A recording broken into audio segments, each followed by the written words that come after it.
दिल्ली फसाद केस में पुलिस की फिर सरजनिश। दिल्ली की एक कोर्ट ने गुस्से का इजहार करते हुए एसएचओ समेत कई एहलकारों को लगाई फिटकार। कहा कि पहले वो खुद तय कर ले कि करना क्या है। साथ ही पुलिस एहलकारों के आपसी तालमेल की कमी का दिया हवाला। अदालत ने छानबीन करने वालों और केस दायर करने वालों के दरमियान ज़रूरी कोऑर्डिनेशन को यकीनी बनाने की भी दी हिदायत।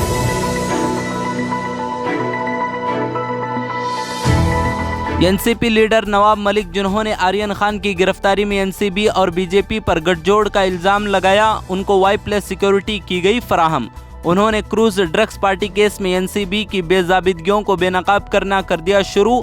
एक खुसूसी गुफ्तगू में नवाब मलिक ने कहा कि एनसीबी ने रिया चक्रवर्ती से क्रूज ड्रग्स पार्टी तक कई जाली केसेस नहीं बनाए।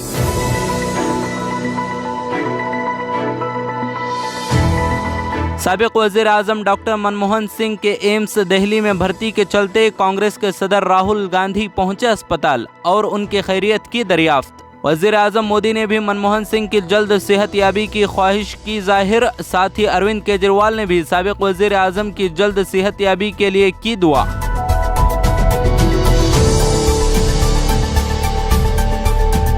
कांग्रेस पंजाब यूनिट के सदर ओहदे से इस्तीफा दे चुके नवजोत सिंह सिद्धू ने वेणुगोपाल और हरीश रावत से की मुलाकात। अंदरूनी इंतशार के चलते लीडरों को ओहदा छोड़ने की बताई वजह। हरीश रावत ने कहा कि नवजोत सिंह सिद्धू ही पंजाब कांग्रेस के सदर बने रहेंगे। इसका ऑफिशियल ऐलान किया जाएगा आज।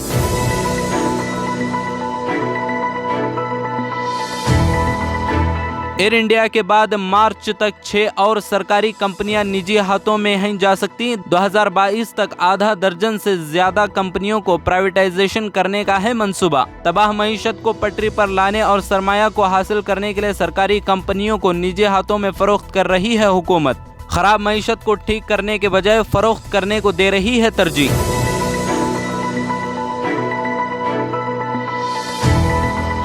राकेश टिकैत ने 2024 में मोदी को हटाने पर जोर दिया। महंगाई और निजकारी के लिए भी वज़ीर आज़म को लिया आड़े हाथों। मरकज में इक़्तिदार की तब्दीली को ज़रूरी करार देते हुए वज़ीर आज़म को मुल्क के लिए काला करार दिया।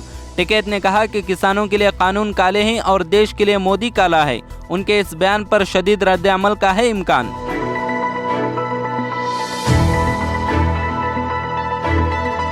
तकोनिया तशद्दुद मामले में एसआईटी की मुसलसल जांच जारी। मामले में गिरफ्तार अहम मुलजिम आशीष मिश्रा, अंकत दास, लतीफ़ और शेखर को लेकर हादसे की जगह पहुंची टीम। एसआईटी यहां क्राइम सीन रिक्रिएशन है कर रही। इस दौरान हादसे की जगह पर भारी फोर्स तैनात की गई। मौके पर पीएससी के साथ रैपिड एक्शन फोर्स को भी किया गया तैनात।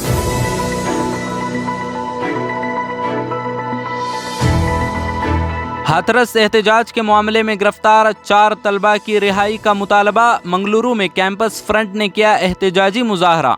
शहर के क्लॉक टावर के पास से डिप्टी कमिश्नर दफ्तर तक निकाली गई रैली।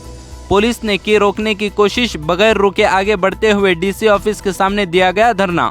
तलबा ने उत्तर प्रदेश हुकूमत के खिलाफ नारेबाजी की, साथ ही नाराजगी भी की जाहिर।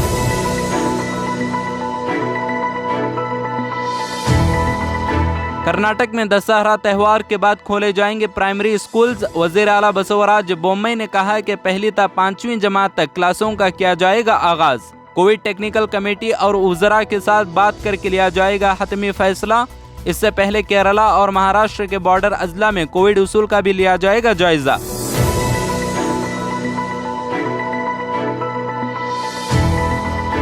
लेबनान दारुल हुकूमत बैरूल में मुजाहिरीन की रैली के करीब फायरिंग। इसकी वजह से अब तक 6 अफराद हलाक जबकि 30 से जायद हो चुके हैं जख्मी। लेबनानी वज़ीर आज़म नजीब मिकाती का पुरतशद्दुद कार्रवाइयों में मुलविस अफराद के खिलाफ सख्त कार्रवाई का हुक्म। बैरूत की बंदरगाह पर होने वाले धमाके की तहकीक करने वाले जज पर सियासी जानिबदारी का इल्ज़ाम। जज को हटाने का मुतालबा कर रहे थे मुजाहिरीन।